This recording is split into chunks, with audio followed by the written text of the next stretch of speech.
Hi అండి, అందరి నమస్కారం. Welcome back to KD official Telugu Victor with Yash. ఈరోజు ఈ వీడియోలో రెండు ముఖ్యమైన విషయాల గురించి క్లారిటీ ఇచ్చే ప్రయత్నం చేద్దాం. ముందుగా ఒక విషయం చెప్పాలండి, నేను మన వీడియోస్ మీకు టైం వేస్ట్ కాకుండా, ల్యాగ్ లేకుండా, వేరే ఇతర ఎక్స్ట్రా లేకుండా ఉన్న కంటెంట్ని మీకు ఎక్స్ప్లెయిన్ చేయడం జరుగుతుంది. ప్రతి విషయం, ప్రతి వీడియో మనది ఆల్మోస్ట్ 5 మినిట్స్ బిలోనే ఉంటుంది. మన ఛానల్ మీరు సబ్స్క్రైబ్ చేసుకొని నాకు సపోర్ట్ చేస్తే మరిన్ని ఇన్ఫర్మేషన్లు, ఓన్ ఇంపార్టెంట్ కంటెంట్ని మీకు అర్థమయ్యే రీతిలో ఎక్స్ప్లెయిన్ చేస్తానండి. ఇక టాపిక్లోకి వెళ్తే, మన కొంతమంది ఫౌండర్స్ మాత్రం నెగిటివిటీలో ఉన్నారండి ప్రజెంట్. ఇప్పుడు మనకు వచ్చే వీడియో కింద వచ్చే 20 కామెంట్స్లలో కూడా ఒక 10-12 మంది నెగిటివ్గానే పెట్టడం జరుగుతుంది. ఎందుకంటే ఆ తప్పు వాళ్ళది కాదు. అసలు ముందుగా ఏం జరిగిందంటే, కొంతమంది లీడర్స్ వల్ల, హత్య అయిపు వల్ల వీళ్ళు అవన్నీ నిజాలని నమ్మేసి ఇలానే జరుగుతుంది, ఇలానే జరగబోతుందని ఫిక్స్ అయి ఉన్నారని అలా జరుగుతుందని ముందుగా ఊహించుకోవడం వల్ల వాళ్ళు పెట్టుకున్న ఆశలు, వాళ్ళు కన్న కలలు నిజం కాకపోయేసరికి, చాలా సమయం కాకపోయేసరికి వాళ్ళు నమ్మకాన్ని కోల్పోవడం జరిగింది.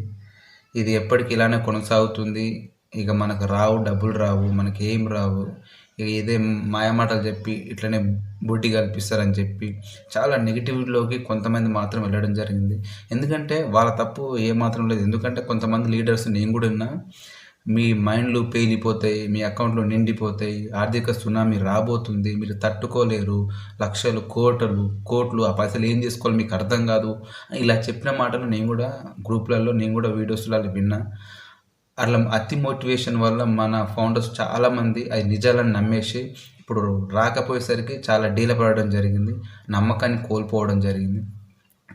నిజం చెప్పాలంటే మన యాష్ ముఫారి గారు మన కోసం చాలా చాలా కష్టపడ్డాడండి. నిజానికి ఆయన ఆలోచన కానీ, ఆయన విజన్ కానీ, ఆయన ప్రతి విషయం చాలా గొప్పవండి. ఫస్ట్ ఆఫ్ ఆల్ మనం చూసుకుంటే ఆయన చాలా మార్కెటింగ్ చేయడం జరిగింది. దుబాయ్లో మాత్రం విపరీతమైన మార్కెటింగ్ చేయడం జరిగింది. అది మెట్రో స్టేషన్ అయితే ఏంటి, పోలీస్ సమ్మిట్ అయితే ఏంది, సూపర్ మజిలీ కార్లు అయితే ఏంది, మాల్స్, సినిమా థియేటర్స్, బోర్డ్స్ మీద అయితే ఏంటి, చాలా మార్కెటింగ్ చేయడం జరిగింది. ఇంకా ఫిఫా వరల్డ్ కప్లో అయితేనేమి, అలాంటివి చాలా చేయడం జరిగింది. చాలా డబ్బు ఖర్చు పెట్టడం కూడా జరిగింది. మన బుర్జ్ ఖలీఫా మీద ఒక్కసారి యాడ్ చేయాలంటే కొన్ని లక్షలు కావాలి. అలాంటివి ఎన్నోసార్లు యాడ్ చేయడం కూడా జరిగింది. మనం ఆల్మోస్ట్ పబ్లిక్లోకి వెళ్ళిపోయినాం, మన నేమ్స్ బ్రాండింగ్ జరిగిపోయింది. కానీ కొన్ని అనివారణాల కారణాల వల్ల, కొంతమంది నమ్మక ద్రోహుల వల్ల కొన్ని నష్టాలు, కేసులు పడడం జరిగింది. అయినా మనం ఎప్పుడో 2-3 ఇయర్స్ కిందనే లాంచ్ అయ్యి ఈ పాటికి మంచి సెటిల్ అయ్యే సిచ్యువేషన్ మనది. కానీ కొంతమంది మోసాలు, కొన్ని కేసుల వల్ల మనం బ్యాక్ కావడం జరిగింది. ఆయన మీద కూడా కోర్టు 240 కోట్ల పెనాల్టీ వేయడం జరిగింది. అది కూడా ఆయన సహించి కట్టడం జరిగింది.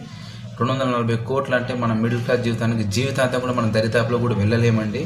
అయినా అంత 240 కోట్ల జరిమానా కట్టి కూడా ఈ తప్పంత నా వల్లనే జరిగింది, నా వల్లనే ఇదంతా జరిగిందని చెప్పి తన మీద వేసుకొని, ఇన్ని రోజులు నేను సమయాన్ని వేస్ట్ చేసిన వాళ్ళ కోసం ఏది మంచి చేయలేకపోయినా అని చెప్పి ఇంకో అవకాశం ఇవ్వాలని చెప్పేసి ఇంకో కంపెనీ న్యూ డైరెక్షన్ ఆయన స్టార్ట్ చేయడం జరిగింది.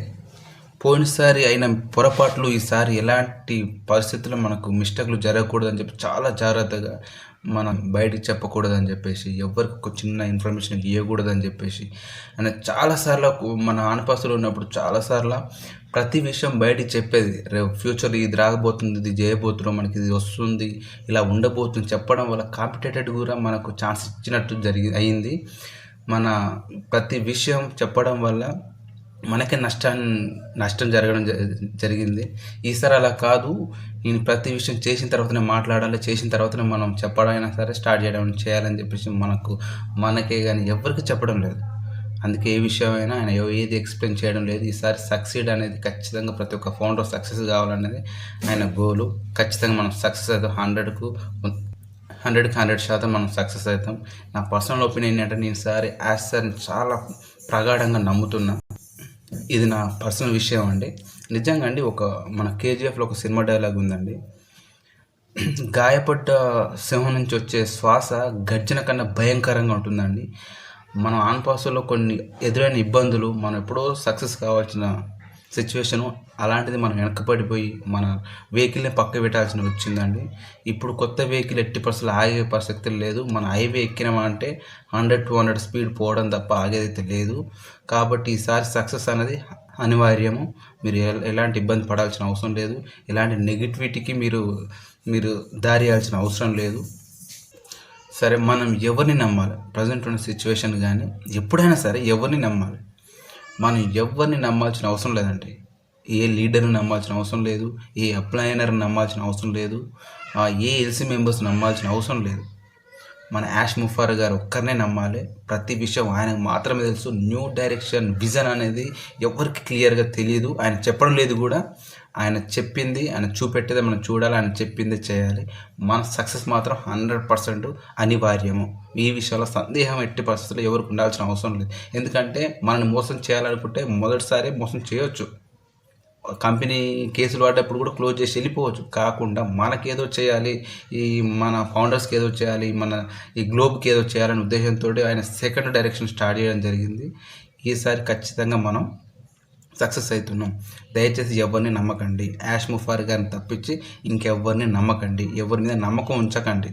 ఆయన చెప్పిందే వినండి. లేదా ఆనెస్ట్‌గా చెప్తున్న యూట్యూబర్లు చాలామంది, ఆనెస్ట్‌గా చెప్తున్న మన లీడర్స్ కూడా చాలామంది, ఎవరో ఒక యూట్యూబర్ కానీ, ఎవరో ఒక లీడర్ కానీ కొంచెం అది ఎక్స్ట్రా హైప్ తేవడం జరుగుతుంది. వాళ్ళని మాత్రం నమ్మకండి.